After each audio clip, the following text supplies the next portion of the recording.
오박사의 문화예술교육 이야기 25회입니다.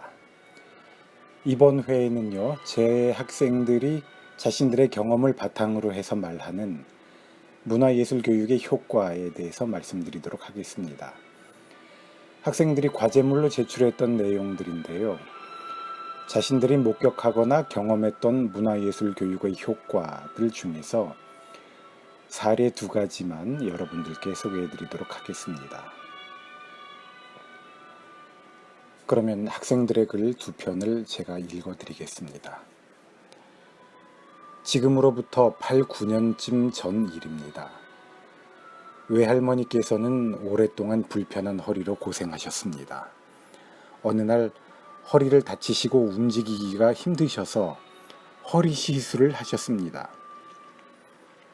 그런데 워낙 연세가 많으셔서 잘 회복하시지 못하고 1년 동안 병원 생활을 하셨습니다. 그러다 결국에는 전혀 거동을 못하시게 되시고 안타깝게도 요양병원으로 가시게 되었습니다. 할머니는 그렇게 4년을 요양병원에 계셨습니다. 그때 할머니 연세가 90세이시고 어머니 연세가 70대 전이셨습니다. 어머니와 매주 요양병원에 가면서 그곳에 계신 60세에서 90세까지의 어르신들을 많이 만나게 되었습니다. 그분들께서는 치매 환자나 거의 거동이 힘드신 중증 환자분들이 많으셨습니다. 주말이라 그런지 다른 프로그램들은 없었고 어르신들은 그저 무기력하게 누워만 계시거나 항상 주무시고 계셨습니다. 어머니는 요양병원에 갔다 오실 때마다 그 모습을 보며 참 많이 우울해 하셨습니다. 약간 초기 우울증 증세처럼 어머니도 거의 집에만 누워 계셨던 것 같습니다. 그때 저 역시 이런저런 일들이 겹치면서 힘든 상황이었습니다.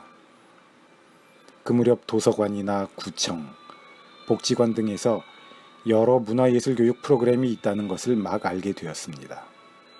제가 그 무렵 들은 수업은 성인들을 대상으로 그림책, 동화책, 시 등을 읽고 놀이도 하고 만들기도 하는 프로그램이었습니다. 그 수업을 듣고 끝나는 것이 아쉬워서 뜻이 같은 분들과 함께 도서관에서 어르신들에게 책 읽어드리기 자원봉사를 하게 되었습니다. 저는 어르신들을 만나기 전에 요양병원에 계신 외할머니와 어머니에게 먼저 시범으로 책을 읽어드렸습니다. 외할머니와 어머니에게 반응이 좋았던 것들은 어르신들에게도 역시 호응이 좋았습니다. 말씀이 없으시던 어르신들의 공감을 얻으며 다양하고 유익한 이야기들을 많이 나누었습니다. 또 더불어 우리 모녀 3대도 그렇게 생각지 않은 곳과 상황 속에서 같이 공감하고 소통하고 새로운 이야기들을 쌓아갔습니다. 할머니, 엄마와 함께한 그 4년의 추억이 지금 소중한 기억으로 자리 잡고 있습니다. 그때 제가 조금 더 용기가 있었다면 요양병원에 계신 다른 분들께도 같이 책을 읽어드렸을 텐데 그러지 못한 것이 조금 아쉽기는 합니다. 그 후 어머니는 집 근처 주민센터에서 어르신들 대상으로 하는 사물놀이를 배우셨습니다. 어머니는 사물놀이 중 장구를 선택해서 장단과 가락을 종이에 적어가면서 연습하셨습니다. 해마다 가을에 각 동 대표팀들이 나와서 경연을 벌이는 농악대잔치에도 나가셨습니다. 어머니는 그렇게 우울하고 무기력한 마음을 조금씩 벗어던지고 즐겁고 건강하게 생활하셨습니다. 아쉽게도 지금은 몸이 예전 같지 않으셔서 장구 대신 조금 정적인 국선도를 하시며 친구분들과 여가를 보내고 계십니다. 몸이 불편하신 어르신들뿐만 아니라 또 요즘은 100세 시대라고 하는데 어르신들을 위한 다양한 문화예술교육 프로그램은 노년의 삶의 질을 향상시키고 정신건강에 아주 유익한 효과를 볼 수 있다고 생각합니다. 네, 또 다른 글 한 편을 읽어드리겠습니다. 문화예술 교육이 초등학생 아이들에게 얼마나 놀라운 교육적 효과와 치유적 효과가 있었는지를 경험한 것은 연극 캠프를 통한 것이었다. 미술 작가의 유명한 작품을 연극화하여 작품에 대한 이해를 높이는 것이었다. 작품을 미술로 표현하고 그것을 움직임과 또 대사를 붙여 표현하는 것이었다. 미술 속 여러 사람들의 움직임, 단체로 움직이는 형태를 표현하는 작품이었다.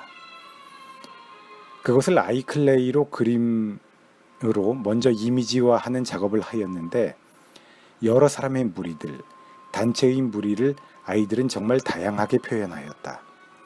촛불 집회, 운동회, 마트의 사람들, 해변가의 사람들 등등의 모습을 정말 아기자기하게 아이클레이로 만들었고 군상의 모습, 다양한 군집들의 움직임을 표현하였는데 촛불을 드는 사람들, 달리기를 하는 움직임, 서로 물건을 사겠다고 앞다투는 모습 등 놀라웠다.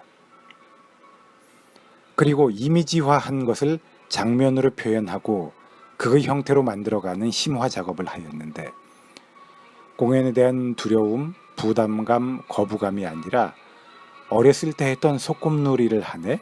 이게 수업이라고? 아이들이 이렇게 즐겁게 놀고 있는데? 라는 생각이 들었다. 놀라운 건 장면을 순식간에 만들고 10명씩 4그룹으로 나눠 작업을 할 때 그 안에서 아이디어를 내는 아이, 그 아이디어에 덧붙이는 아이, 그리고 그 내용을 취합하는 아이, 그리고 취합한 것을 토대로 역할을 부여하는 아이, 다양하게 자신의 성격과 성향을 드러내며 회의를 하는 것이었다. 분명 소꿉놀이였지만 회의를 할 때만큼은 진지하고 창의적인 활동으로 몰입하고 있었다. 그리고 자신들의 작품을 발표하는 과정을 거치며 쾌감을 느끼고 성취감을 느꼈다. 나는 내가 맡은 조에서 이금희 역할을 하는 선생님이었는데 발표 과정을 이야기하는 임무가 주어졌다. 저희 조는 열심히 만들었습니다 라고 소개를 했는데 아이들이 끝나고 왜 더 자랑하지 않았냐면 누가 봐도 우리 조가 최고였는데 선생님 진짜 우리 너무 잘한 것 같아요 라고 나에게 웃으면서 자신들의 발표를 자랑스러워하였다. 이런 교육은 나중에 사회에 나가서 꼭 필요한 너무나 실질적인 교육이라는 것을 느꼈다. 연극이라는 도구를 통해 자신의 생각을 말하고 서로의 의견을 듣고 하나의 구체적인 무엇인가를 만들어내고 도출하는 과정이 어렵거나 무겁고 지루한 것이 아니라 쉽고 간편하면서 뚝딱하면 만들 수 있는 것이라는 것을 느꼈다. 문화예술 교육을 내가 처음 목격한 것이 이렇게 놀랍고 충격적이어서 전공을 하게 되고 공부를 시작하게 된 것이다. 네, 이번 회에서는 저희 학생들이 제출했던 학생들이 실제로 경험했던 문화예술 교육의 효과를 여러분들께 읽어드렸습니다. 다음 회에 또 다른 이야기로 찾아뵙도록 하겠습니다. 감사합니다.